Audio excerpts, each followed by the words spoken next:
ولاد الكلب يجوا قلبهم جامد قوي يجوا يعني. يا جدعان كسروا علينا الباب حرام عليكم.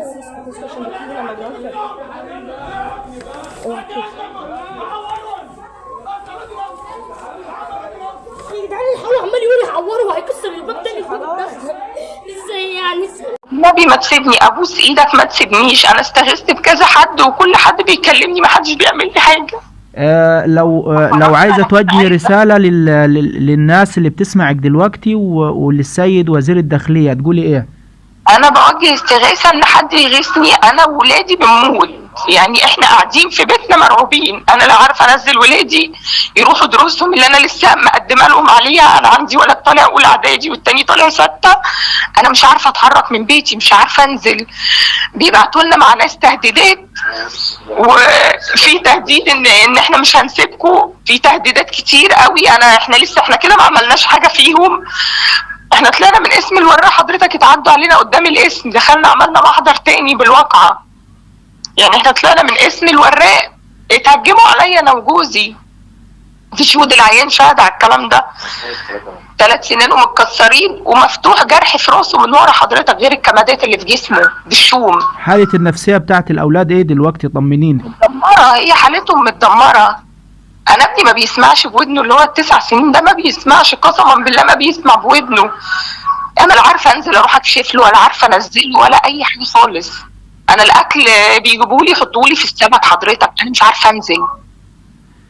يعني هي ناس وصلت بيها المرحله لكده ان هم يخشوا على اخوهم اعتداء يعملوا في. انا ذنبي انا وولادي ايه؟ انا ابني طالع في الفيديو بيقول لابوه ما تفتحش يا بابا من الرعب اللي هو حاسس بيه، ما تفتحش يا بابا والنبي ما تطلعش يا بابا. انا اتبهدلت في قلب شقتي هنا بلبس بيتي بملابسي الداخليه قدام جيراني قدام الناس كلها.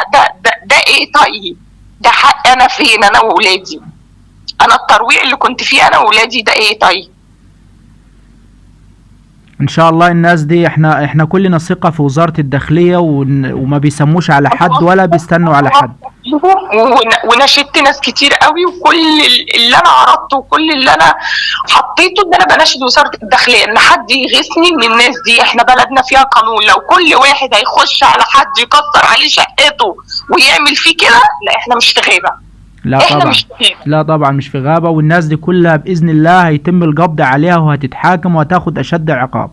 هو ده اللي انا نفسي، انا مش عايزه غير حق ولادي بس، والرب اللي انا تعرضت له انا وولادي، وان انا اروح القسم ويحصل فيا واخرج بره واخد عدم تعرض، مع ان في عدم تعرض برقم محضر قديم انا واخداه عليهم، وقلت همشي في اجراءاتي قانوني، اخرج بره القسم يتم الاعتداء عليا تاني انا وجوزي، واخش اثبت ده برضه. يعني دخلت تاني ورجعت للقسم واحنا سايحين في دمنا وعملنا تاني محضر في نفس الوقت. في نفس الوقت حضرتك، في نفس الوقت بالظبط. بقول لحضرتك احنا خرجنا بعد عدم التعرض اللي خدناه، مشينا قدام عند حته اسمها الاسكان اللي هي بتاعت البطايق دي، بنبص لقيناهم طالعين من شوارع خارجيه ومعاهم برضو نفس الاسلحه. اكيد كله متوثق في الكاميرات، ما حدش راضي يدينا لان المنطقه دي حيه جدا، ما حدش ينفع يدينا الكاميرات بتاعتها.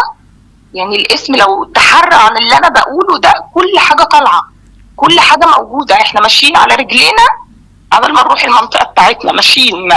اطمن ان شاء الله الناس كلها كل ده هيتلم باذن الله وهيتحاكم. يا رب يا رب، هو ده اللي انا بطلب بيه. انا بطلب استغاثه بس ان الناس دي تيجي، انا عايزه حق انا وولادي وجوزي. طيب احنا الناس دي دول يبقوا اخوات جوزي وهم مأجرين بلطجيه معاهم، يعني اللي هم طالعين في الفيديو. الناس دي احنا في مشاكل ما بيننا وما بينهم من حوالي سنه. تمام.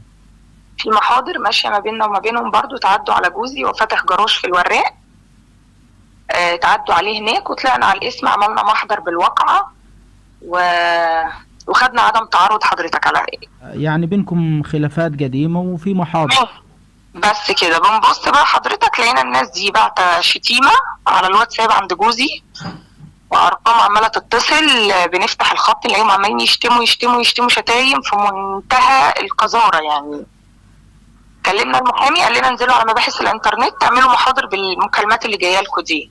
خلاص لسه بنلبس ونازلين، احنا لقينا الناس دي قدام الباب عندنا الساعه 8 الصبح. هم دخلوا على الجيران اللي تحت كسروا عليهم، يعني اختلط معاهم الامر ان دي الشقه فاحنا عندنا على شقتين، راحوا كسروا الشقتين اللي تحت ودخلوا على الناس ان هم بيدوروا علينا احنا.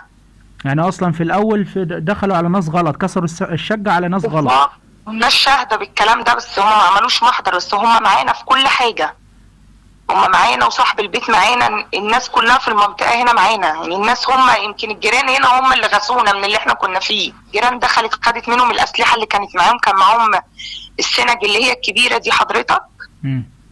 خدوها منهم. طبعا الجيران اتلمت بكثرة، ومنهم جزء من اهالي البلد قفلوا الباب الحديد من تحت عشان هم ما يخرجوش، لحد ما تمكنوا ان هم ياخدوهم بعد ما كسروا الباب ودخلوا علينا هنا. في صريخ ولادي طبعا الناس ما سكتتش، انتوا كده بتتهجموا على بلد، حتى لو ده اخوك ولا حتى الناس دي مالهاش ذنب ان انتوا تخشوا عليها بالشكل ده. لما النجدة وصلت وخدتهم طلعوا لحد عندي وخدوهم مشكورين ونزلوا بيهم، والسلاح الجيران سلموه للشرطة. وقالوا لنا ان انتوا هتيجوا معانا زي ما هتيجوا اسم الوراق، انتوا هتخرجوا تاني، انتوا كده متهجمين عليكم في البيت، انتوا ما فيش اي وزر عليك ولا اي حاجه. رحنا حضرتك قدام اسم الوراق، دخلنا الاسم، انهم بيقولوا احنا مقدمين فيهم بلاغ ومش مقدمين فيهم بلاغ. هي النيه كانت مبيته، يعني هم النيه كانت مبيته. ان احنا خاطفين بنتهم ومش خاطفين بنتهم. بنتهم دي بقى لها سنه ونص قاعده عندي، يعني بنت اخته دي بقى لها سنه ونص قاعده عندي. سنها كام سنة؟ عندها 21 سنة. يعني اتهموك اصلا قبل ما يجوا يتهجموا عليك بيوم؟ اتهموني بالظبط، اتهموك بخطف بنتهم ال 20 سنة اللي هي اصلا بنت اخت جوزك وقاعدة عندك بقالها سنة ونص. بالظبط يا فندم. والظابط سأل البنت هناك، كنت واخداها معايا، سألها انت يا بنتي قاعدة هنا برضاكي ولا خالك خاطفك؟ قالت له لا انا قاعدة عند خالي برضاي، انا بقالي سنة وهي امي طردتني وانا ما لقيتش مكان اروحه غير خالي ده هو اللي خدني قعدني عنده. يعني الخير اللي انتوا عملتوه استغلوه ضدكم. بالظبط كده، فهمت عليا حضرتك. انا بطلب استغاثه بس ان الناس دي تيجي، انا عايزه حق انا وولادي وجوزي، والنبي ما تسيبني، ابوس ايدك ما تسيبنيش. انا استغثت بكذا حد وكل حد بيكلمني ما حدش بيعمل لي حاجه. لا تحت امرك والله، باذن الله تحت امرك، يعني ما فيش حاجه، ما تقلقيش من حاجه، ان شاء الله خير، والناس معانا اهي وهتوصل صوتك وان شاء الله الناس دي هتتحاكم. يا رب يا رب. اتفضل اتفضل. ماشي يا حبيبي، مع السلامه.